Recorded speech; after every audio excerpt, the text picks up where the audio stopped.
Chapter 32, The Presentation. The top executives were sitting around the conference table expecting a disaster. They had high hopes for George early on, but all that they knew was that his performance was getting worse by the month. And today would be his last day. Today would be the final straw. The NRG 2000 was to be officially launched by the company in a month, and this presentation would determine if the product team was on track or in disarray as usual. They would, in all likelihood, place a senior executive to work with the product team and replace George. The NRG 2000 was their next big product push that would take their revenue to an all-time high, and they certainly couldn't place the future of their company with him.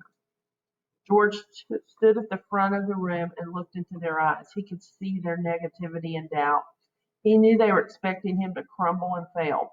Why wouldn't they, he thought. His heart started to race, and he found himself not able to think. Fear was starting to overtake him. Not now, he thought. I cannot allow them to bring me down. He remembered Joy telling him that his positive energy must be greater than anyone's negativity. And in that one thought, he found a smiling face staring at him. He thought of Joy, took a deep breath, and an incredible calm came over him. There certainly would be more failures in his life, but not today. Today he would not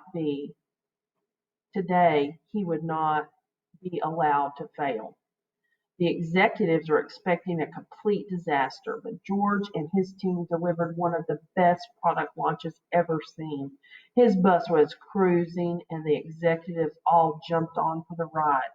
After the presentation, George and his team gave each other a group hug, and the executives all flocked to George with pleasantly surprised looks of shock on their faces, wanting to know how he had done so great.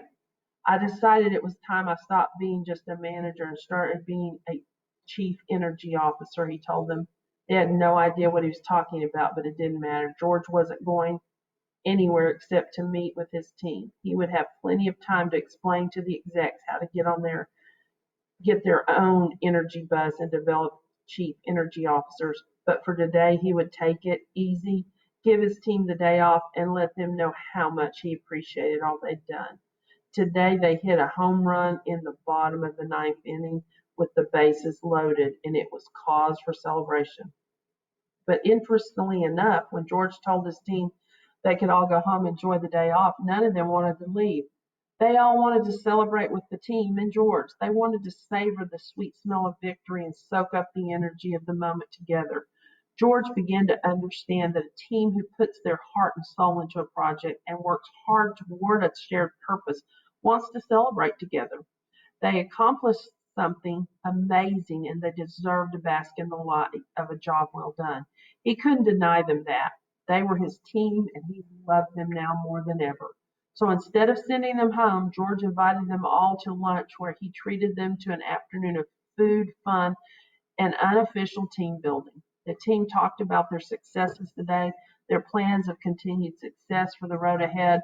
They knew where their bus was going, and they were excited about being on it.